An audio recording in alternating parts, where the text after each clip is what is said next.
Good morning बच्चों। आज हम पढ़ेंगे कक्षा 6 विषय विज्ञान अध्याय 8 शरीर में गति भाग 1। मेरा नाम निशी अरोड़ा है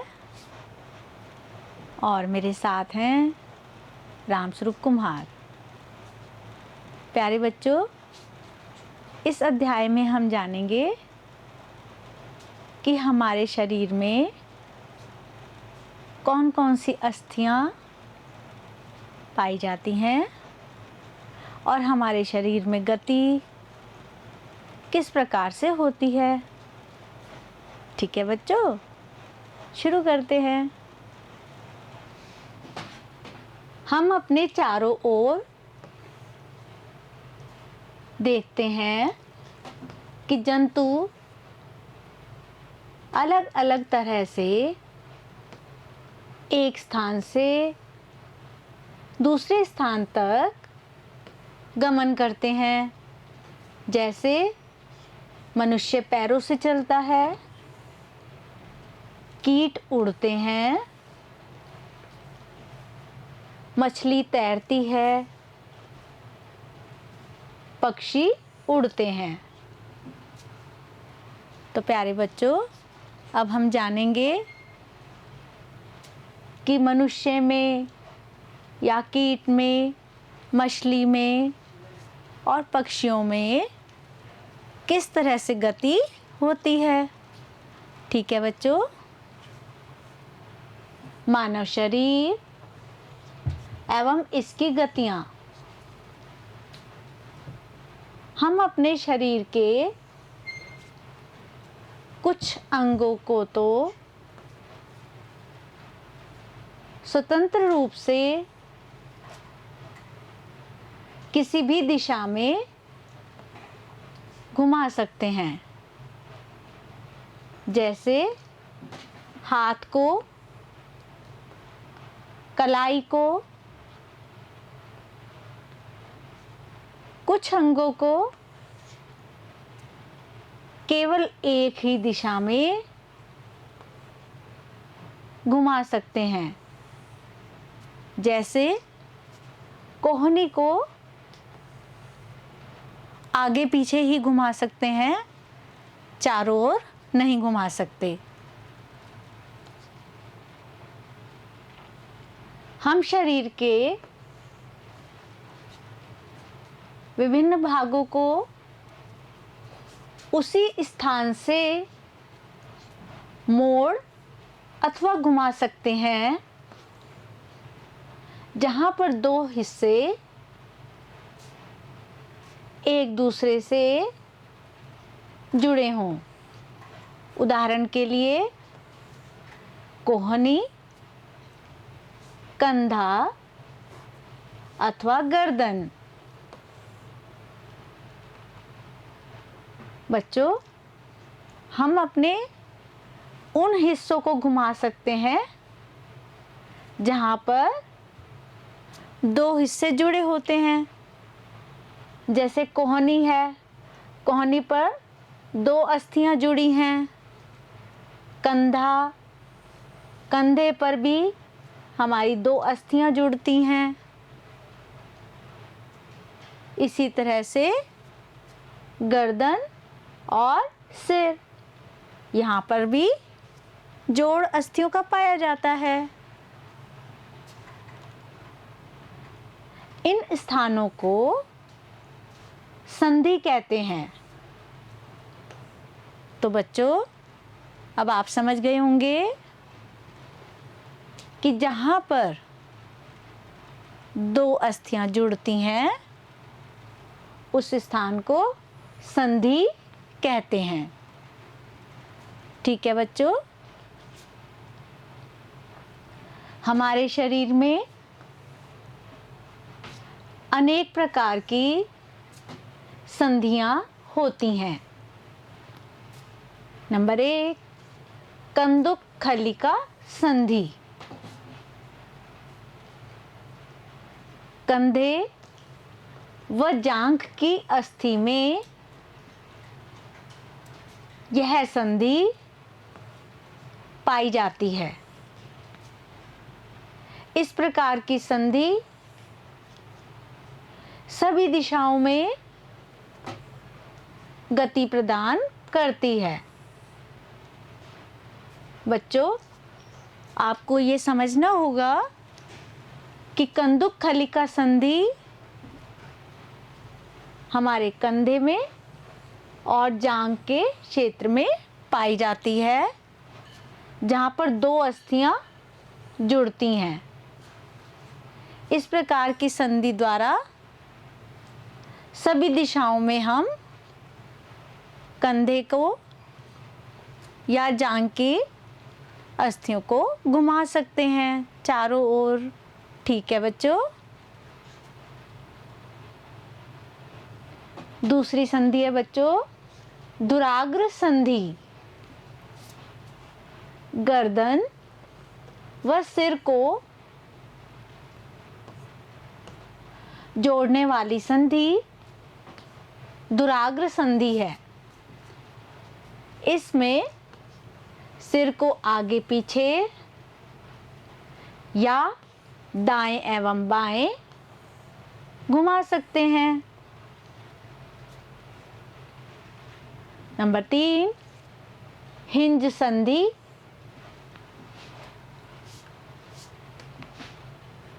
कोहनी में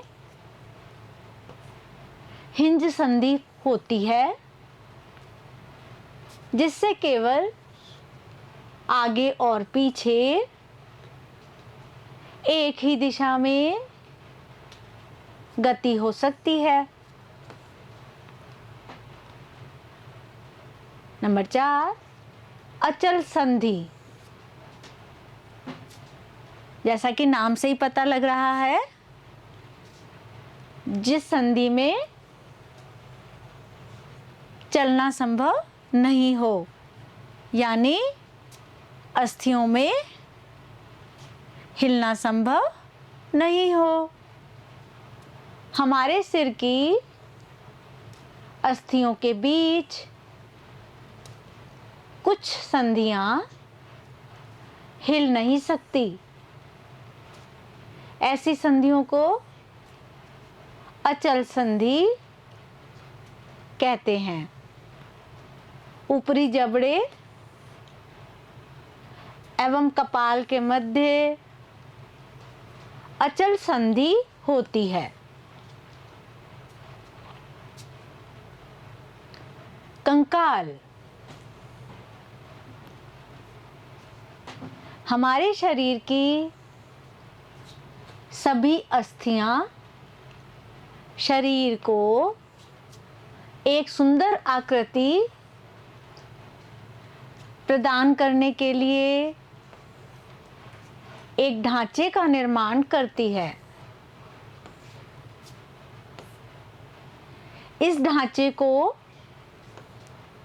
कंकाल कहते हैं। बच्चों, हमारे शरीर में जो हड्डियों का ढांचा है, जो हमारे शरीर को आकृति प्रदान करता है, ये कंकाल कहलाता है। ठीक है। मानव कंकाल खोपड़ी, मेरुदंड यानी रीढ़ की हड्डी, पसलियों, वक्ष की अस्थियों, कंधे एवं श्रोणि मेखला तथा हाथ एवं पांव की अस्थियों से बनता है। उपास्थि।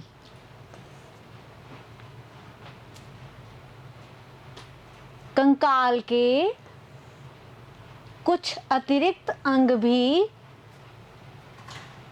हैं जो हड्डियों जितने कठोर नहीं होते हैं और जिन्हें मोड़ा जा सकता है। बच्चों, अस्थियां तो कठोर होती हैं, उन्हें मोड़ा नहीं जा सकता। केवल वहीं मोड़ा जा सकता है जहां पर दो अस्थियां जुड़ती हैं। अकेली अस्थि को नहीं मोड़ा जा सकता। लेकिन उपास्थि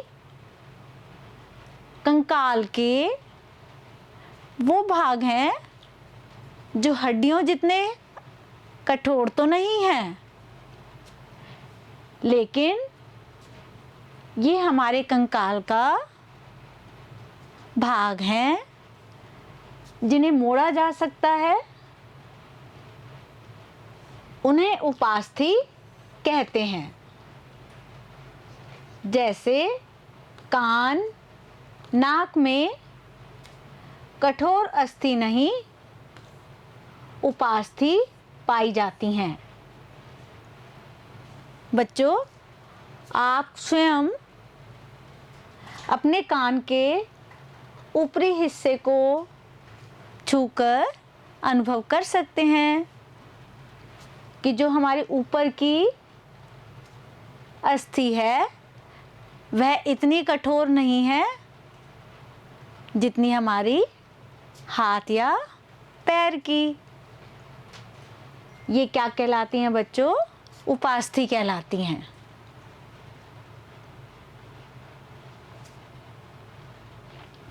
हमारे शरीर में पेशियां भी पाई जाती हैं, जिनके एकांतर क्रम में सिकुड़ने एवं फैलने से अस्थियां गति करती हैं। बच्चों, पेशियां अस्थियों की गति में एकांतर क्रम में सिकुड़ने या फैलने के द्वारा गति में सहायता करती हैं। बच्चों, अभी हमने समझा कि मानव में गति किस प्रकार से होती है। अब हम कुछ जंतुओं में गति किस प्रकार से होती है समझेंगे। केंचुआ। केंचुए के शरीर में अस्थियां नहीं होती, परंतु पेशियां होती हैं। केंचुए में गति शरीर की पेशियों के बारी बारी से विस्तरण एवं संकुचन से होती है। शरीर की अधः सतह अर्थात निचली सतह पर शूक या बाल जैसी आकृति केंचुए को भूमि पर पकड़ बनाने में सहायक है। घोंघा। घोंघा पेशीय पाद की सहायता से चलता है। तिलचट्टा। तिलचट्टा का शरीर एवं पैर कठोर आवरण से ढके रहते हैं, जो बाह्य कंकाल बनाता है। वक्ष की पेशियां 3 जोड़ी पैरों एवं 2 जोड़ी पंखों से जुड़ी रहती हैं, जो तिलचट्टे को चलने एवं उड़ने में सहायता करती हैं। पक्षी। पक्षियों की दृढ़ पेशियां तथा हल्की अस्थियां मिलकर उड़ने में सहायता करती हैं। बच्चों, पक्षियों की अस्थियां अंदर से खोखली होती हैं और इस वजह से वो हल्की होती हैं, जो उड़ने में पक्षियों की सहायता करती हैं।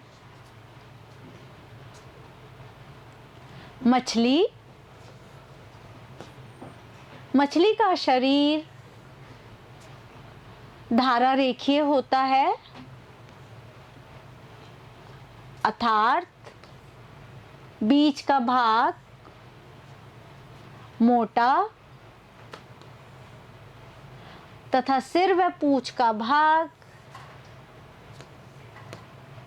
पतला एवं नुकीला होता है, जो उसकी तैरने में मदद करता है।